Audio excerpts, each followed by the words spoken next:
Assalamualaikum warahmatullahi wabarakatuh. Innal hamdalillah nahmaduhu wa nasta'inuhu wa nastaghfiruh wa na'udzu billahi min sururi anfusina wa min sayyiati a'malina. May yahdihillahu fala mudhillalah wa may yudlil fala hadiyalah. Asyhadu an la ilaha illallah wa asyhadu anna Muhammadan abduhu wa rasuluh. La nabiyya wa la rasula ba'da. Wassalatu wassalamu ala Muhammad wa alihi wa ashabihi wa man tabi'ahu bi ihsanin ila yaumidin. Bapak-bapak, ibu-ibu jamaah Masjid Agung ingkang minulya, alhamdulillah kula lan panjenengan sedaya saat menika tasih diparingi oleh Allah Subhanahu wa taala nikmat sehingga kita saged ngelampahi ibadah, kita saged ngelampahi salat maghrib kanthi berjamaah. Banjur kita lajengaken kalih mencari ilmunya Allah Subhanahu wa taala. Salat salam mugi-mugi tetap tercurahkan dumateng Nabi kita Muhammad sallallahu alaihi wasallam, ugi keluarga-keluarganya, sahabat-sahabatnya, lan tiang-tiang ingkang selalu menegakkan dinul Islam sampai hari akhir. Malam menika kita lajengaken tafsir surat Ibrahim mulai ayat 7. A'udzu billahi minasy syaithanir rajim. Wa itta'adzana rabbukum la in syakartum la azidannakum wala in kafartum inna adzabi lasyadid. Wa qala Musa in takfuru antum wa man fil ardi jami'a fa inna Allaha laghaniyyun hamid. Alam ya'tikum naba'ul ladzina min qablikum qaumi Nuhin wa 'adin wa Thamud walladzina min ba'dihim la ya'lamuhum illallah ja'atuhum rusuluhum bil bayyinati faraddu aydiyahum fi afwahihim wa qalu inna kafarna bima ursiltum bih wa inna lafi sakkim mimma tad'unana ilaihi murib. Jamaah ingkang minulya, malam menika Sabtu malam Ahad tanggal 22 November 2025 bertepatan dengan tanggal 3 Jumadil Akhir.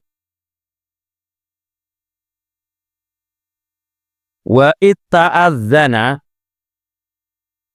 dan ingatlah ketika telah mengumumkan Rabbukum Tuhan kalian, la in syakartum, sungguh jika kalian bersyukur, la azidannakum, sungguh benar-benar aku akan menambah kalian. Wala in kafartum, dan sungguh jika kalian kufur, inna azabi lasyadid, sesungguhnya azabku itu sungguh sangat pedih. Jamaah ingkang minulya, di dalam ayat ini ada dua pemberitahuan oleh Allah sebagai suatu janji dari Allah, dan Allah tidak akan menyelisihi janjinya. Janji yang pertama yaitu jika manusia mendapatkan nikmat dari Allah, kemudian manusia itu bersyukur, maka sungguh Allah akan menambah nikmat tersebut. Kemudian janji yang kedua, dan sungguh jika kalian kufur, tidak mengakui nikmatku, sesungguhnya azabku sangat pedih. Di dalam ayat ini kita lihat suatu perbedaan. Jadi ketika manusia itu mensyukuri nikmat, maka janji Allah itu la azidannakum. Sungguh benar-benar aku akan menambah nikmat kalian. Ini disebutkan pelaku, ya. Pelaku bahwa Allah lah yang akan menambah nikmat kalian. Ya, la azidannakum. Sungguh aku benar-benar akan menambah nikmat kepada kalian. Tetapi ketika tentang orang yang kufur nikmat, maka Allah hanya mengkabarkan, ya. Jadi Allah hanya mengkabarkan inna azabi lasadid. Sesungguhnya azabku itu sungguh sangat pedih. Ini ada perbedaan tentang Allah akan menambah nikmat dan kabar bahwasanya siksa Allah itu sangat pedih. Jadi ketika di dalam hal yang tidak mengenakkan, dalam hal siksa, ini Allah hanya memberitahu bahwa azab Allah pedih. Tapi Allah tidak menyebutkan bahwasanya aku akan menyiksa kalian dengan siksaan yang pedih. Jadi seolah-olah Allah tidak memberitahu dialah yang akan mengazab, dia pelakunya, tetapi hanya memberikan kabar bahwasanya azab Allah itu sangat pedih. Jamaah engkang mulia, yang disebut syukur nikmat, jadi ulama, ya, para ulama itu mengatakan bahwasanya orang itu tidak akan bisa mensyukuri suatu nikmat sebelum dia tahu tiga hal. Nikmat itu, yang disebut nikmat itu bagaimana? Yang kedua, bahwa siapa yang memberikan nikmat itu. Kemudian yang ketiga, bagaimana cara mensyukuri suatu nikmat. Jadi kalau kita nikmat saja tidak tahu, maka akan sulit untuk mensyukuri nikmat. Maka disebutkan di hadis Rasulullah Shallallahu Alaihi Wasallam, suatu saat Rasulullah makan kurma dan juga minum air. Maka kata Rasulullah, walladzi nafsi biyadih, demi zat yang jiwaku di tangannya, minan na'imil ladzi tus'aluna anhu yaumal qiyamah, di antara nikmat yang kalian itu nanti pada hari kiamat itu akan ditanyai. Kula lan panjenengan sedaya akan ditanyai nikmat, dan di antara nikmat yang akan ditanyai itu zilun baridun, yaitu kita nggadah, kita bisa ngaup zilun punya naungan, baridun yang sejuk,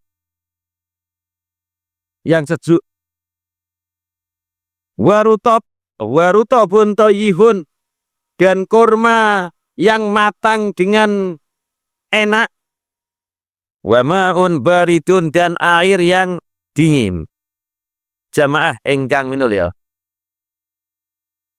Jadi kula lan panjenengan sedaya niku nggadah air, baik air untuk diminum atau air untuk dibuat mandi, maka kita harus tahu bahwa air ini yang kita minum ini adalah nikmat. Maka kita harus tahu air ini adalah nikmat. Setelah kita tahu air ini nikmat, maka dalam hati kita itu harus tahu siapa pemberi air ini. Kalau kita hanya tahu air ini nikmat, tapi kita tidak meyakini atau keliru pemberi nikmat air ini siapa, maka kita tidak akan bisa mensyukuri nikmat. Jadi kita harus tahu air ini nikmat. Kalau sudah tahu, maka harus kita lanjutkan lagi, air ini dari siapa. Jadi misalkan kula lan panjenengan sedaya nggadah air ini dari pembelian, atau kita diberi orang yang namanya A, misalkan A, maka kita harus yakin pertama bahwa air yang kita peroleh, yang diberi oleh seseorang, itu adalah pemberinya itu Allah. Orang ini adalah perantara, karena orang ini tidak memiliki air. Orang ini perantara. Dia dititipi oleh Allah. Kalau dia membeli, dia dititipi Allah untuk mendapatkan rizki, dan diberi hidayah oleh Allah untuk membeli air dan diberikan kepada kita. Dia bukan pemberi secara hakikatnya, tapi dia hanyalah perantara. Allah bisa saja perantaranya bukan si A ini, tapi si B. Mudah bagi Allah. Jadi kita harus tahu ini nikmat, pemberi nikmat siapa. Jadi orang ini adalah perantara. Kita juga bersyukur, berterima kasih kepada perantara ini, karena itu bagian daripada mensyukuri nikmat Allah. Jadi kalau di dalam hadis itu begini, la yaskurullaha man la yaskurun nas. Tidak dianggap mensyukuri nikmat Allah kalau kita tidak berterima kasih kepada orang yang memberikan kita nikmat. Memang pemberi nikmat yang sejati itu yang hakikatnya Allah. Tetapi orang yang Allah jadikan perantara ini, itu kalau kita tidak berterima kasih, kita tidak dianggap mensyukuri Allah. Kalau kita tidak berterima kasih kepada orang ini, maka kita tidak akan berterima kasih kepada Allah. Walaupun si pemberi tidak boleh, ya, ketika memberi itu arep ucapan matur suwun. Okay. Jadi si pemberi itu oleh tuntunan agama, menurut hadis Rasulullah, menurut ayat Al-Quran, itu tidak boleh arep ucapan matur suwun. Jangankan balasan, matur suwun. Mboten usah arep-arep, mboten usah arep-arep didoakan. Itu baru pemberian yang ikhlas, ya. Kalau arep-arep matur suwun, ini keikhlasannya berkurang. Kalau memberi supaya doakan itu keikhlasannya kurang. Jadi di dalam Al-Quran kami memberi tidak menginginkan balasan dan tidak menginginkan ucapan terima kasih.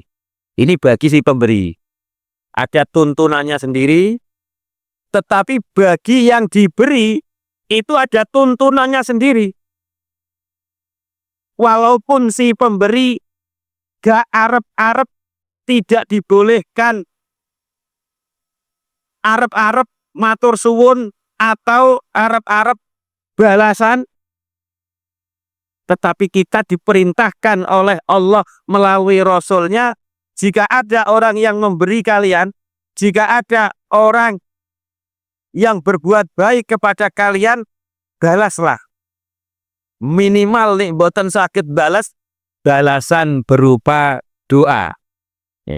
Jadi kalau wonten tiyang ngasih kita, maka ucapan yang terbaik itu bukan matur suwun. Walaupun matur suwun sebagai kebiasaan kita menghargai pemberian, tetapi ada ucapan yang lebih daripada matur suwun.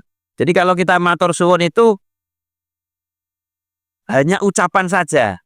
Tetapi kalau kita mengucapkan sebagaimana yang dicontohkan, dituntunkan oleh Rasulullah, diperintahkan oleh Rasulullah, yaitu ketika ada orang yang memberi, ada orang yang berbuat baik kepada kita, kita mengucapkan jazakumullah. Mudah-mudahan panjenengan diberikan balasan oleh Allah kebaikan. Nah, kalau ucapan seperti ini, itu kebaikan bagi si pemberi. Tapi kalau kita matur suwun saja, kita tidak mendoakan ini. Tidak ada kebaikan bagi si pemberi. Tapi kalau kita doakan, ya mudah-mudahan Allah membalas kebaikan kepada panjenengan. Nah, ini doa yang dibutuhkan si pemberi. Kalau misalkan kok ya Mbak Eniki sudah terbiasa di daerah kita, kalau nggak matur suwun niku koyok kurang apik, ya diucapkan dua-duanya. Ya matur suwun, jazakumullah khairan. Utawa nek boten saged bahasa Arab, ya matur suwun, muga-muga Allah bales kebaikan marang sampeyan. Nah ini ya. Jadi untuk mensyukuri nikmat Allah, ya, kita harus kalau diberi seseorang itu harus mengucapkan jazakumullah khairan, atau kita tambahkan tadi ya ada matur suwun atau terima kasih. Jamaah ingkang mulya, sakmantone kita yakin ya, pemberian ini, nikmat yang kita peroleh itu dari Allah, bukan dari orang yang memberi kita. Itu kalau kita diberi orang. Atau kalau kita itu usaha kita ternyata menghasilkan suatu nikmat, kita yakini bahwa nikmat ini yang kita peroleh dari usaha kita itu dari Allah, bukan dari usaha kita yang sesungguhnya. Usaha kita itu hanya perantara saja. Itu kita yakini. Kalau seseorang itu ketika diberikan nikmat oleh Allah, jabatan, kekayaan, dia tidak melihat bahwa itu pemberian Allah, maka nanti akan muncul tidak bersyukur dan diantaranya muncul sifat sombong. Sebagaimana yang dilakukan oleh Qarun, innama utituhu ala ilmin, sesungguhnya aku itu diberi ya, diberi nikmat ini, mendapatkan harta ini ala ilmin inti, Mergo aku iku pinter. Mergo aku pinter bisnis. Nah, kalau seperti ini maka akan timbul sombong. Berapa banyak orang yang pandai bisnis, dia tidak menjadi kaya. Jadi kita yakini pertama bahwa yang memberi itu adalah Allah.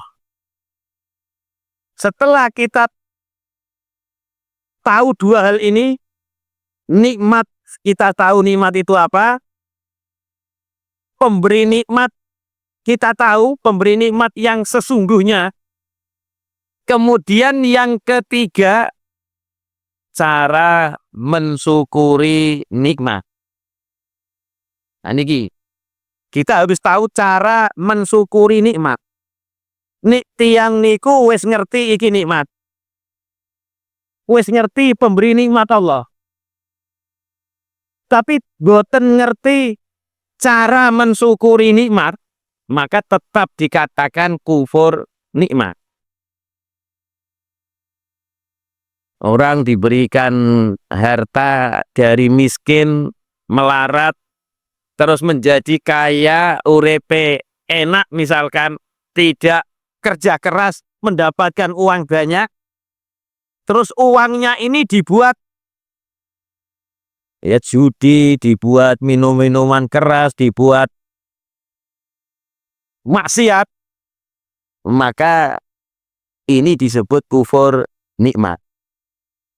Tidak dizakati, kufur nikmat. Maka harus tahu cara mensyukuri nikmat.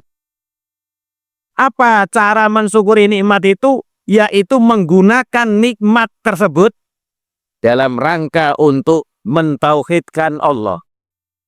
Dalam rangka untuk ibadah kepada Allah. Nek wis mergawene mapan enak misalnya, gunakan waktu kosong itu untuk ibadah, baik untuk zikir, menuntut ilmu, atau sholat berjamaah, atau macam-macam kegiatan yang kegiatan itu diridhoi oleh Allah Subhanahu wa Ta'ala. Maka nikmat tersebut menjadi penopang dirinya untuk mentauhidkan Allah. Walaupun untuk mentauhidkan Allah itu harus butuh kekayaan, tidak. Tetapi kita berbicara bahwa ketika kita diberikan nikmat oleh Allah berupa kekayaan, waktu kosong, gunakan untuk mentauhidkan Allah, untuk mengibadahi Allah. Ini ya. Maka di dalam hadis itu disebutkan, diriwayatkan oleh Ibnu Majah, dianggap hasan oleh Albani, ma'an amallahu ala abdin nikmatan. Tidaklah Allah memberikan nikmat kepada seorang hamba. Faqala alhamdulillah. Kemudian hamba tersebut mengucapkan alhamdulillah. Ya, dengan yakin ini nikmat dari Allah, dia mengucapkan alhamdulillah, illa kanalladzi a'ta afdhala mimma ahad. Maka ucapan alhamdulillah sebagai rasa syukur nikmat yang diberikan Allah ini, ucapan alhamdulillah ini lebih baik daripada nikmat yang diberikan Allah. Panjenengan kok bisa diberikan Allah jabatan, terus mengucapkan alhamdulillah bahwa jabatan ini adalah nikmat dari Allah, kemudian kita ucapkan alhamdulillah, maka ucapan alhamdulillah ini lebih baik daripada jabatan tersebut. Kita diberikan nikmat oleh Allah dari sakit parah menjadi sembuh, terus kita ucapkan alhamdulillah. Ucapan alhamdulillah ini lebih baik daripada kesembuhan panjenengan. Nah, ini jadi kalau orang diberikan nikmat oleh Allah, itu baru nikmat. kalau dia diyakini ini nikmat Allah dan dia mengucapkan alhamdulillah. Nah, itu betul-betul nikmat. Air ini kalau kita yakini ini dari Allah, kita mengucapkan alhamdulillah, maka ini betul-betul nikmat. Dan ucapan kita alhamdulillah lebih berharga daripada nikmat ini. Tapi sebaliknya, yang diberikan nikmat oleh Allah, dia tidak meyakini ini dari Allah, sehingga dia tidak akan mensyukuri nikmat Allah karena dia tidak meyakini ini dari Allah. Maka kufur nikmat itu adalah musibah yang lebih besar daripada dia kehilangan nikmat tersebut. Tiang ingkang sakit parah, selalu hidupnya dalam keadaan tidak mengenakkan, kemudian dia sembuh, tetapi tidak ada di dalam hatinya kesembuhan ini milik Allah, kesembuhan ini nikmat Allah, dan tidak terlontar di dalam hatinya sebagai rasa syukur mengucapkan alhamdulillah, maka dia tidak sembuh itu lebih baik daripada dia sembuh apabila dia kufur nikmat. Tiang diberi kekayaan, dia kufur nikmat, maka hidupnya lebih baik dia tidak mendapatkan kekayaan daripada dia mendapatkan kekayaan. Jamaah engkang menelia, aniku ayat 7. Sekarang ayat 8. Wa qala Musa, dan Musa berkata,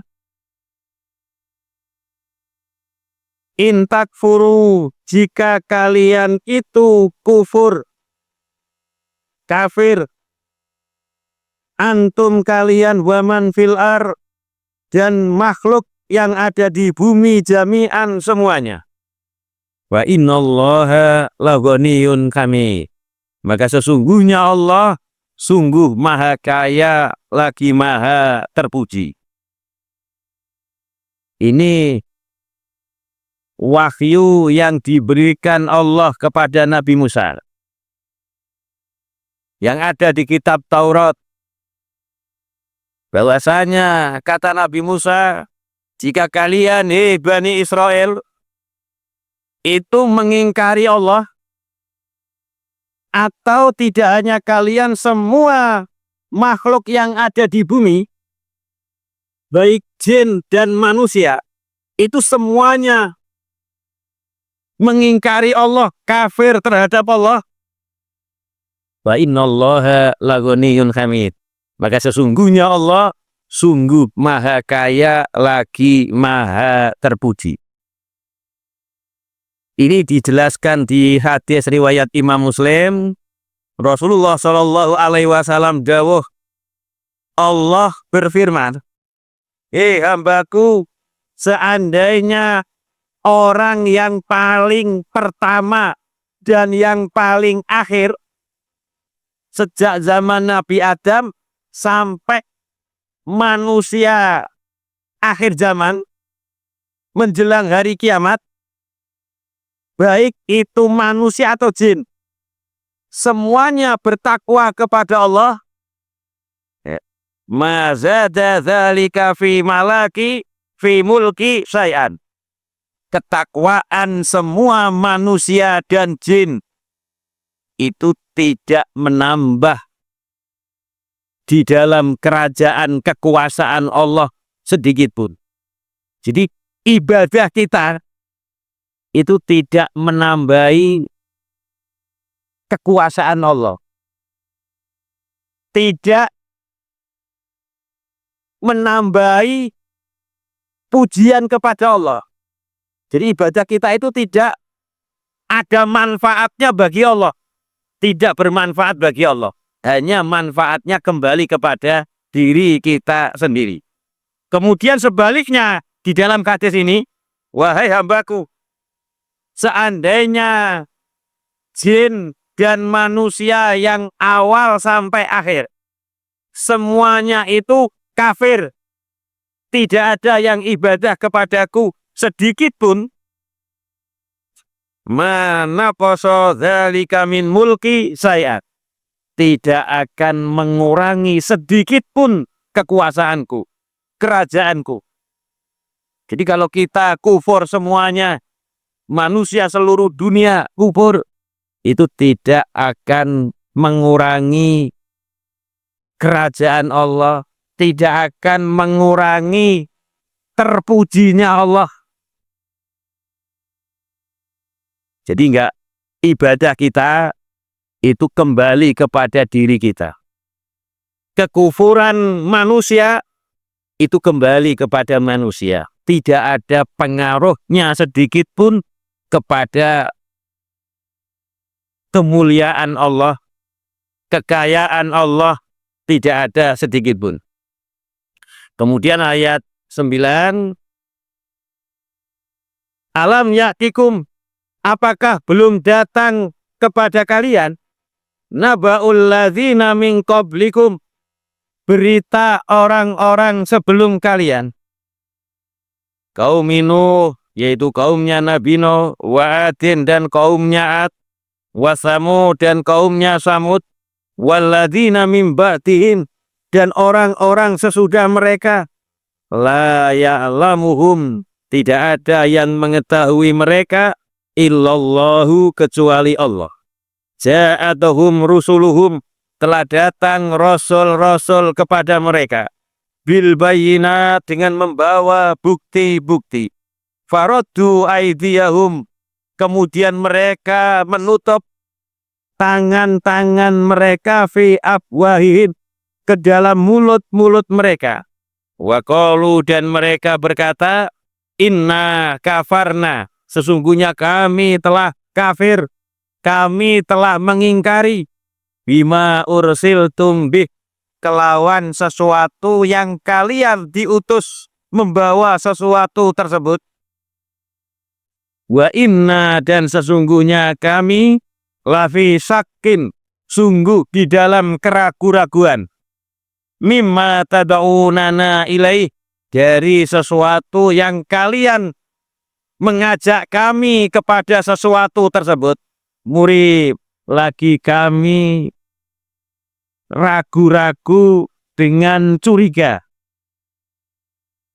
Jamaah ingkang minulya, apakah belum datang kepada kalian, wahai orang-orang kafir, berita orang-orang sebelum kalian, yaitu berita tentang kaum Nabi Nuh, kaum Ad, yang di nabinya adalah Hud, wa Samud, dan nabinya adalah Sholih, dan orang-orang sesudah mereka. Tidak ada yang mengetahui cerita mereka kecuali Allah. Dan rasul-rasul itu telah datang kepada kaumnya dengan membawa bukti-bukti. Jamaah ingkang minulya, cerita tentang kaum Ad, kaum Samud itu tidak ada di dalam Taurat. Makanya di sini disebutkan hanya Allah yang mengetahui. Dan rasul-rasul itu telah membawa bukti-bukti bahwa dia ini adalah utusan Allah.